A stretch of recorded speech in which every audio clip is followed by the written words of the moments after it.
генералската влада пребегна во Каиро, а генералите што ја потпишаа капитулацијата формираа квислиншка влада. Во такви услови, Комунистичката партија, заедно со другите демократски сили во земјата, го формира Народно-ослободителниот фронт ЕАН и вооружените сили ЕЛАС за борба против окупаторот и домашните помагачи. Македонците од Егејска Македонија стануваат најмасовниот дел и на ЕАН и на ЕЛАС, надевајќи се дека ќе доживеат национално и социјално ослободување.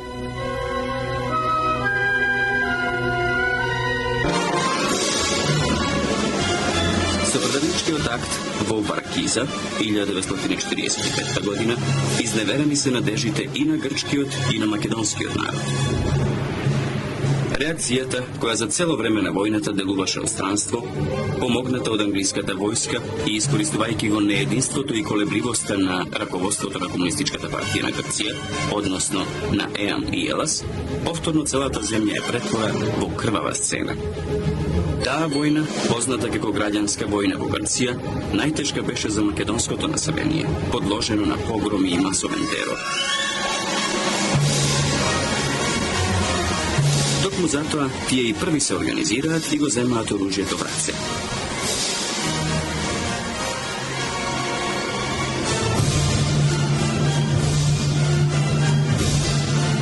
Меѓу првите ја среќаваме и Ирини Гини, позната како Мирка Гинова. Сушност, незиното вистинско име е и незиното партизанско име. Мирка е неуморна во масовувањето на македонското ослободително движење. Со македонскиот збор ги запалуваше срцата на младите активистки. Организациите НОВ, АФЖ и НОМС во средината на 1945 година, како и во 1946, стануваат важен фактор и речиси единствена надеж во остварувањето на националните идеали. Се разбира, во една братска и демократска заедница со грчкиот народ. Кога Мирка Гинова и незините соборци се возандани во Годен, НОВ е третиран како автономистичка организација, не само од фашистичката власт, туку и од голем број раководители на Комунистичката партија на Грција. Ти си Ирини Гини. Јас сум Мирка Гинова. Ти си Ирини Гини. Јас сум Мирка Гинова.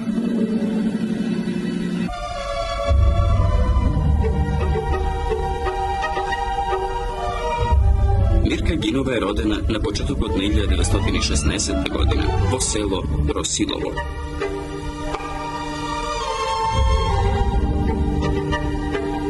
Таткото, Коста Гинов, земјоделец и трговец, умира во 1963 во Битола, а мајката, Јордана Гинова, умира во 1918 кога Мирка имала само 2 години. Вани Гинов, поголемиот брат на Мирка, член на младинскиот антифашистички фронт, загинува во борбите против германскиот окупатор.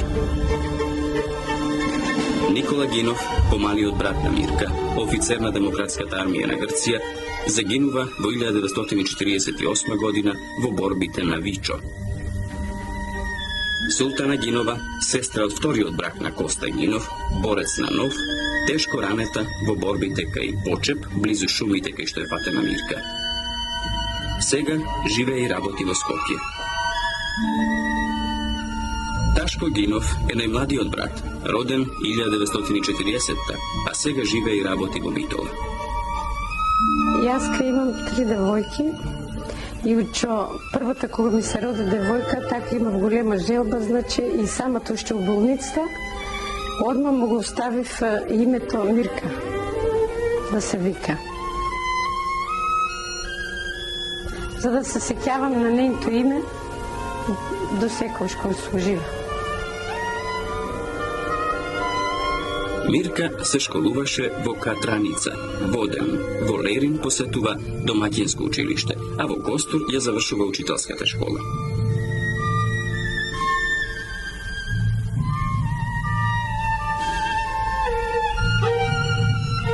Меѓутоа, долги години за неа нема работа, само поради тоа што е македонка. Кусото учителствување во маџичското село Кутугери завршува со Метаксесовата диктатура. Германската окупација ја затекнува како учителка во селото Волкојаново и веднаш стапува во редовите на Елас. Мирка стана најпламената активистка меѓу жените. Распамтувајќи го борбениот жар кај младите, таа никогаш не заборава да го потенцира македонското име.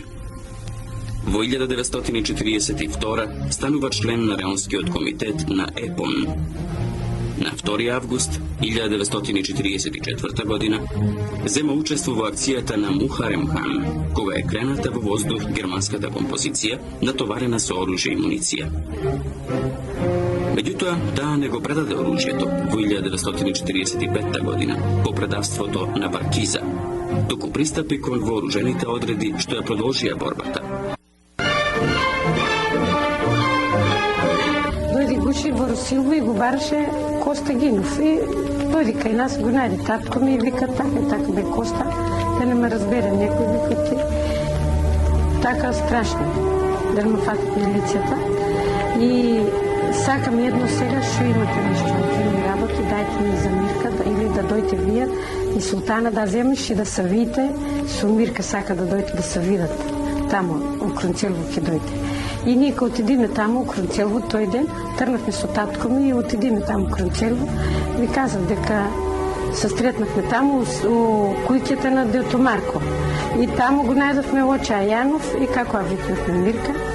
И седевме еден ден, ручевме, сторивме, убаво си разговаравме, си казавме доста убави зборови.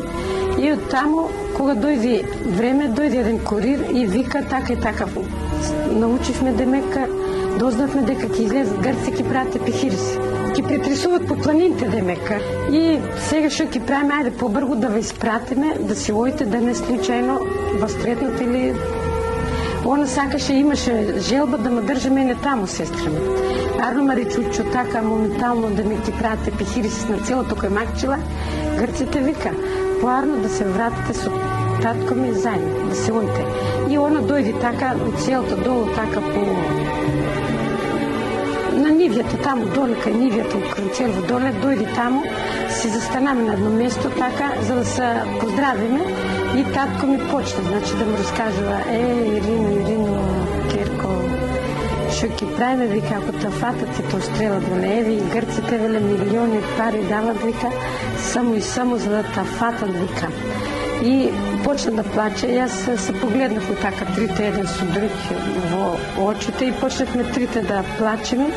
Сестра ми не се секира, вика тата, не се секира. И она се развесели така, се насмена и почна да ме гушки.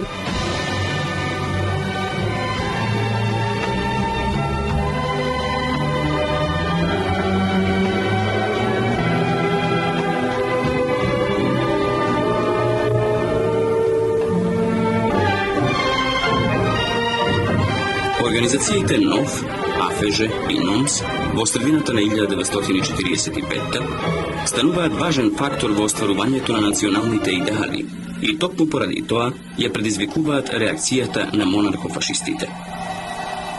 На 6 јули 1946 година во шумата меѓу селата Кронцелово, Почип и Волкојаново е фатена Мирка Гинова, а со неа и Георги Проевски, Петре Поп Димитров Дирекот, Ристо Стојанов, Димитар Љумбов, Томо Михајлов, Ѓорѓи Мистакиди, Хрисула Мистакиди, медицинската сестра Ирини.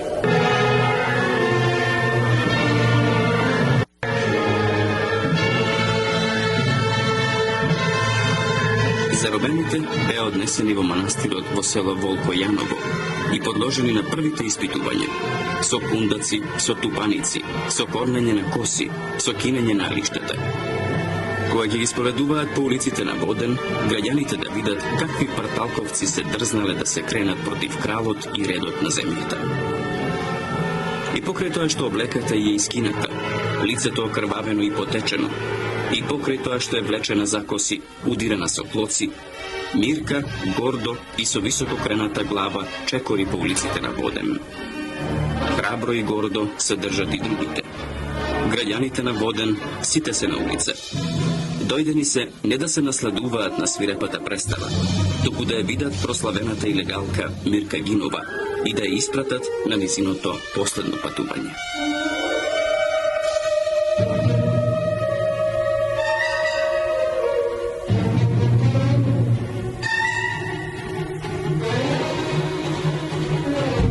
Војската и жандармеријата од Воден во јули 1946 година во занданата на градот ја имаа македонката Мирка Гинова и неколку борци и раководители на НОВ. Ирини Гини! Јас сум Мирка Гинова. Рекиот воен суд ќе го каже последниот збор. Народот ќе го каже последниот збор. Јас сум раководителка на НОВ. Народно-ослободителниот фронт не е воена организација, туку политичко-демократска за равноправност на македонскиот и грчкиот народ во рамките на еден демократски режим во Грција. Ние се бориме за слобода и демократија за сите.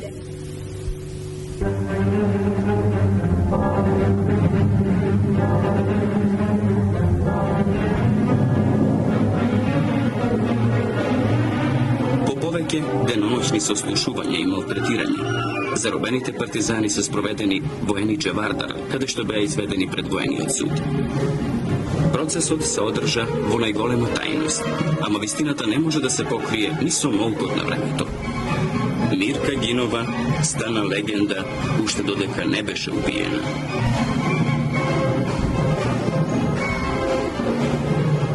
Сите се држеа храбро. Оние што не можеа да го убијат зборот во нивните усти, пресудија да бидат убиени нивните срца. На смрт со стрелање беа осудени Мирка Гинова, Ѓорѓи Броев, Петре Попдимитров, Ристо Стојанов, Димитар Лимбов, Томо Михајлов и Ѓорѓис Мистакидис, додека Хрисула Мистакидис и медицинската сестра Ирини беа осудени на повеќе годишна робија.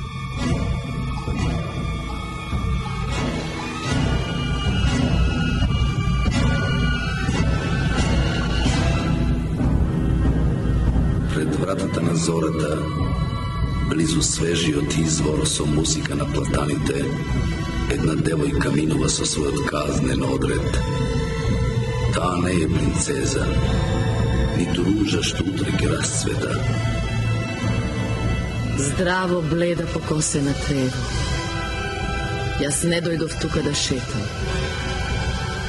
Дојдов да бидам стрелана.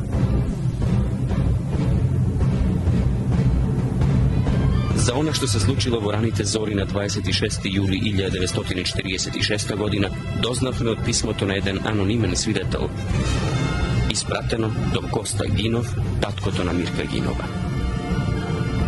Господине Коста, може би ќе се чудите на писмо што во моментов го држите в рацеот и не знаете од каде доаѓа и кој ви го испреќа. Ама ништо, се ќе разберете што ќе го прочитате. Вие сте татко и знам дека тоа што ќе ви го соопштам многу ќе ве наскрби. Но за жал, не можам поинаку да постапам, ова што ви пишувам го чувствувам за свет долг. Имам и јас родители и брајче што ме милуваат, како што ги милувам и јас. И затоа, чувствувајќи ја вашата болка, ви пишувам. За жал, од 6 часот денеска, Ирина престана да живее. Ви честитам за керката што сте родиле. Ја пресретна смртта со насмевка на устните и со песна. Сите присутни останавме неми. Кон 5:30 се доближив и ја прашав дали сака нешто да им напише на своите родители. Таа ме погледна спокојно и ми рече: ако милувате, напишете му на татко ми дека умирам за нешто во кое наполно верувам, како честна, а не како нечестна. Умирам за поарен живот на другите, а не за мојот. Беше чудесна. Маже